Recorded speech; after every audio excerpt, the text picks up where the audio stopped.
بے شک ہم نے تورات نازل فرمائی جس میں ہدایت اور روشنی ہے،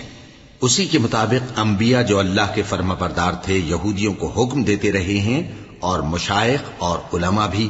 کیونکہ وہ اللہ کی کتاب کے نگہبان مقرر کیے گئے تھے اور اس پر گواہ تھے، یعنی حکم الہی کا یقین رکھتے تھے۔ سو تم لوگوں سے مت ڈرنا اور مجھی سے ڈرتے رہنا، اور میری آیتوں کے بدلے تھوڑی سی قیمت نہ لینا، اور جو اللہ کے نازل فرمائے ہوئے احکام کے مطابق حکم نہ دے تو ایسے ہی لوگ کافر ہیں۔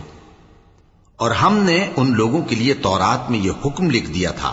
کہ جان کے بدلے جان، اور آنکھ کے بدلے آنکھ، اور ناک کے بدلے ناک، اور کان کے بدلے کان، اور دانت کے بدلے دانت، اور سب زخموں کا اسی طرح بدلہ ہے۔